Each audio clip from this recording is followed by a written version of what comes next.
Kung sakaling hindi na ako makauwi ng buhay sa ating bayan at dito na ako bawian ng buhay, malinaw ang aking hiling. Ipaglaban ninyo si Inday at samahan ninyo siya hanggang sa tagumpay. Hindi ko ikukubli ang katotohanan habang nananatili sa kapangyarihan ang mga nagwasak sa aking dangal at kalayaan. Wala akong pag-asang makabalik ng ligtas sa Pilipinas. Kaya buong lakas kong iniiwan kay Inday ang responsibilidad na ituloy ang laban. Siya ang tatayo para sa bayan. Siya ang maniningil. Siya ang papanagot sa lahat ng may sala sa aking pagkakakulong. Nakakalungkot mga kababayan na nagbibigay na ng huling habilin ang ating mahal na Rodrigo Duterte dahil nararamdaman na niya na dahil sa edad niya na sobrang tanda na niya na parang hindi na niya kakayanin at mukhang hindi kasi bibitawan ng ICC itong case na ito. So ginawa niya yun na pagsasabi niya kay Inday Sara, napaaga tuloy ang pagdi-declare ni Vice President Sara Duterte sa pagtakbo niya sa pagiging presidente ngayong eleksyon ngayong 2028 at napakalaki ng impact po. Napakalaki ng impact at napakalaki ng game changer. Lahat nagbago. Lahat ng congressman ngayon, lahat ng senador ngayon, parang alangan na ngayon yung desisyon nila dahil alam naman nila na napakalakas talaga ng mga Duterte, di ba? May mga nagbabalak na ngayon na sumakabilang bakod na. Aba! So panoorin natin itong susunod na balita, yung mga political analyst, spekulasyon nila na nakikita. Tuloy natin yung video mga kababayan. Posibleng mabago ang direksyon ng impeachment complaint laban kay Vice President Sara Duterte dahil sa maaga itong pag-anunsyo ng kandidatura para sa 2028 presidential elections. O, tingnan mo, pwedeng mabago. Game changer nga eh. Napakatalino ng moves ng ating Vice Presidente mga kababayan.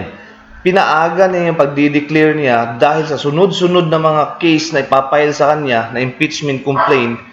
Siyempre pipirma doon yung mga congressman eh. Pipirma sila doon eh. Ngayon, bago maghain ngayon ng pang-apat ata na impeachment complaint, bago ihain yun, nag-declare na siya ngayon na tatakbo siya na presidente sa 2028 elections. Eh, alam naman natin na napakalakas talaga niya. Napakalakas niya, di ba, mga kababayan? Ngayon, yung mga congressman ngayon na pipirma sa impeachment complaint, magdadalawang isip na yan ngayon. Dahil kung pipirma ka, paano ngayon sa 2028 pag nanalo itong si Sara Duterte, si Vice President Sara Duterte? Yung lahat ng pipirma, magiging bokya yun. Di ba? Tapos yung mga hindi pumirma, ay nako, sigurado, pag hindi ka pumirma, pagdating ng eleksyon 2028, panalo ka. O, di ba? Ayon sa isang political strategist, mistulang binago nito ang arena ng politika sa bansa. Ako si Sara Duterte, tatakbo bilang Pangulo ng Pilipinas. Mahigit 2 taon pa bago ang 2028 elections, ngunit binigla ni Vice President Sara Duterte ang publiko na siya ay tatakbo sa pinakamataas na posisyon sa bansa. Yun nga, mahigit 2 taon pa, ito na yata yung pinakaunang declaration ng pagtakbo sa politika na napakaaga. Di ba kayo nagtaka naman, bakit napakaaga? Yun nga, napakagaling ng moves nitong ating mahal na Vice Presidente. Sa tingin ko, itong pahayag na ito is really a declaration of war. Ito ang assessment ng political strategist na si Professor Malu Tiquia sa maagang deklarasyon ng Vice Presidente. Ayon kay Tiquia, malaki ang magiging epekto nito sa takbo ng impeachment na kinakaharap ng pangalawang Pangulo. Oh, yun nga, di ba? Sabi ni Tiquia, napakalaking epekto sa magiging proseso ng impeachment complaint dahil dito sa pag-declare niya na tatakbo siya ng presidente sa 2028. Mistulang linya niya ito para sa mga politiko na kakalaban o papanig kay Duterte sa gitna ng umiinit na usapin sa politika. Nagsilbi manong hudyat ang pahayag ni Duterte sa mga mambabatas na hindi na lamang siya basta defendant o ang panig na pilit na pinatatalsik sa pwesto, kundi isang seryosong banta para sa susunod na eleksyon. So, tingnan mo, hindi na siya defendant. Yung baga, hindi ka nasasalag sa mga binabato sa'yo. Ikaw na ngayon ang nag-oopensa dun sa mga kalaban. Sila na ngayon ang matatakot, mga kababayan. Naiba niya yung arena ng gagalawan sa impeachment. Noong una, na walang pananalita o pahayag niya, siya ay tinataguri ang defendant, no? Ngayon, ay siya ang frontrunner. So naiba yung arena ng impeachment. Anya, sigurista ang mga politiko at pangunahin titingnan ng mga ito kung sino ang malakas sa eleksyon. Nito lamang Pebrero 18, isa na namang panibagong impeachment complaint ang inihain laban kay Vice President Duterte. Ang ika-4 na reklamo ay inihain ni Attorney Nathaniel Cabrera. Ang dami-dami. Ika-4 na impeachment na naman. Nako, wala na.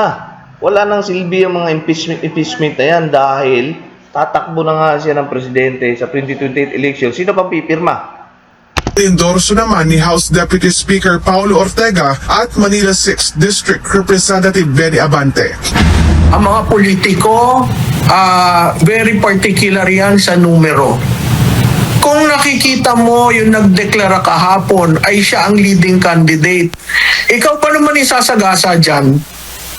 Oo, hindi niya hawak ang COMELEC, yung mga traditional gatekeeper sa boto.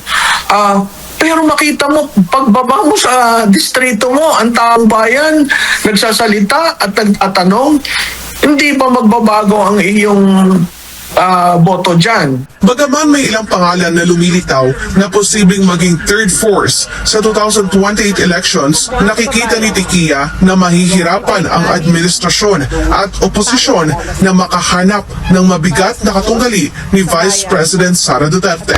Nako, di ba? Mahihirapan ang administrasyon na makakahanap ng mabigat na katunggali. Sino bang mabigat niya katunggali? At ito pa mga kababayan, may pahabol pa tayo. May pahabol pa si Atty. Guanzon. Panoorin nyo.